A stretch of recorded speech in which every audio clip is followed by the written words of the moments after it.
All right, let's dive into what I can only describe as a total legal earthquake that struck South Africa back in 2018. We're going to take a really close look at a landmark constitutional court case that fundamentally challenged the absolute limits of government power and, in the process, completely redefined the legal landscape around cannabis. Now, this isn't just an explainer about a plant, okay?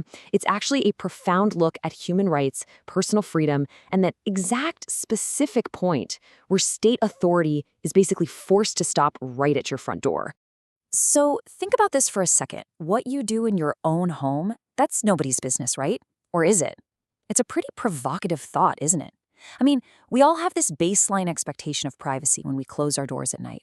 But where exactly does the law draw the line between your personal autonomy and the state's duty to regulate society? Well, that very question is the beating heart of the legal battle we're unpacking today. And this incredible tension actually went all the way up to the highest court in the land, case CCT 10817, at the Constitutional Court of South Africa. It's wild. On one side, you had everyday citizens, people like Gareth Prince and Julian Stubbs. And on the other side, the absolute heavyweights of the state. We're talking the ministers of justice, police, health, trade and industry, and the national director of public prosecutions. This was a true David and Goliath showdown over what it actually means to be truly private. Okay, part one, the privacy question. Before we even touch on the drug laws, we really have to understand what the Constitution actually says about our personal autonomy. To really pin down this idea of an absolute core of privacy, the courts actually looked back at an older case. And this one involved, well, adult entertainment. Justice Didcot famously wrote, "What erotic material I may choose to keep within the privacy of my home and only for my personal use there is nobody's business but mine." You see, the courts have historically established that there's this inviolable, intimate core of human privacy. Once you step out into society, sure, the state can regulate you. But inside your own personal sphere, the state has absolutely no business telling you what to do, read, or consume. Moving on to part two, the constitutional clash. This is where the unstoppable force of human rights literally slams into the immovable object of state law. So here's the central conflict. On one hand, you've got Section 14 of the South African Constitution, which guarantees everyone the right to privacy. But slamming right into that is the Drugs and Drug Trafficking Act of 1992, along with the Medicines Act. And these laws bluntly criminalize the use, possession, and cultivation of cannabis anywhere by anyone. So the state was arguing, hey, these drug laws must prevail to protect society, while the citizens argued that criminalizing their private adult consumption of a plant in their own homes was a direct, clear violation of Section 14. Which brings us to part three, the burden of proof. This is where the legal mechanics of this whole thing take a massive turn. You see, in court, the state essentially admitted that, yeah, these drug laws did limit the constitutional right to privacy. But here's the thing about constitutional law.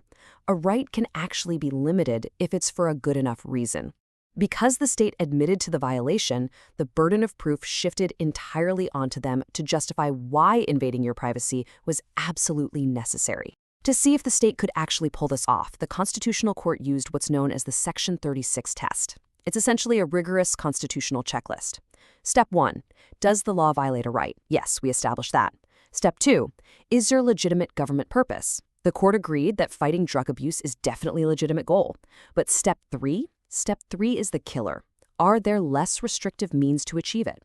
In other words, does the government really need to throw adults in jail for smoking a joint at home to achieve their goal, or is there a less destructive way to handle it? All right, part 4, weighing the harm.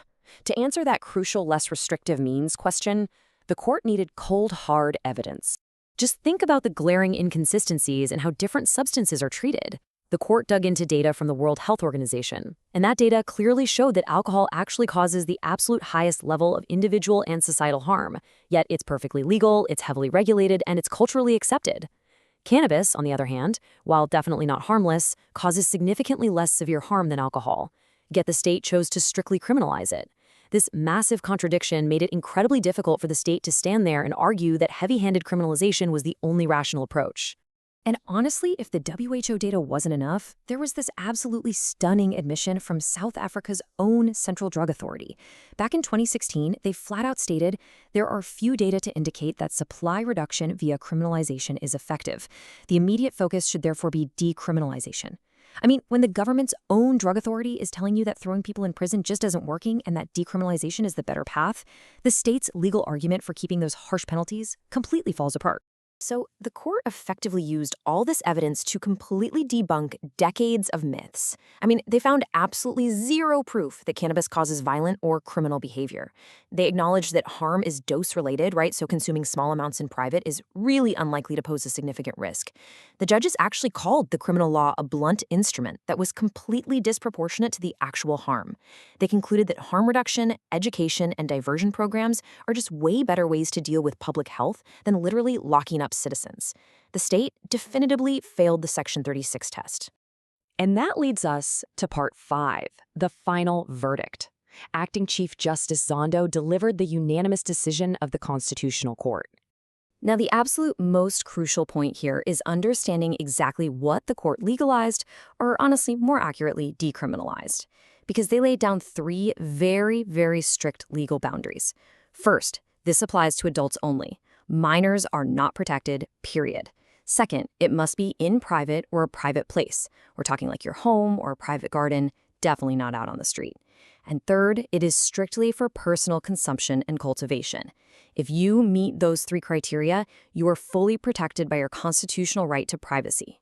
But, and this is a big but that really illustrates the careful balance the court struck, we absolutely have to talk about the exceptions.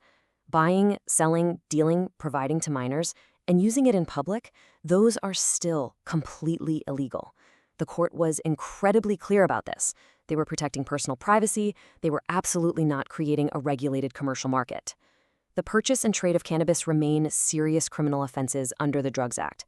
You can grow it for yourself, sure, but you cannot buy it or sell it. No way. Finally, Part 6, the interim remedy. Because, you can't just delete laws overnight without causing absolute chaos in the justice system. So, how did they fix it? To manage this whole transition, the court laid out a very specific timeline. In September 2018, the judgment was handed down, and interim relief started immediately. That meant police had to stop arresting adults for private use that very same day. The court then gave the South African Parliament a 24-month deadline, so until September 2020, to officially rewrite those unconstitutional drug laws. And the kicker? If Parliament failed to fix the laws within those 2 years, the court's temporary fix would just automatically become permanent. So how exactly did they protect citizens immediately without just rewriting the whole law themselves? Well, they used this fascinating legal trick called reading in. This is a remedy where the court literally inserts temporary words into the existing written statute. So they instructed the police to read the old drug laws as if they contain the words, in the case of an adult, in private. It's such a brilliant legal maneuver because it instantly made the law constitutional and protected citizens from unjust arrest while Parliament went off to do its homework. We've really unpacked a truly historic ruling in this explainer, but I want to leave you with one final thought to chew on. If the highest court in the land has ruled that the state cannot control what a consenting adult grows and consumes in the ultimate privacy of their own home, well, what other personal freedoms are currently just waiting to be protected by your right to be let alone? The line between state control and personal privacy is always shifting. Thank you so much for joining me on this explainer, and definitely keep questioning the limits of your rights.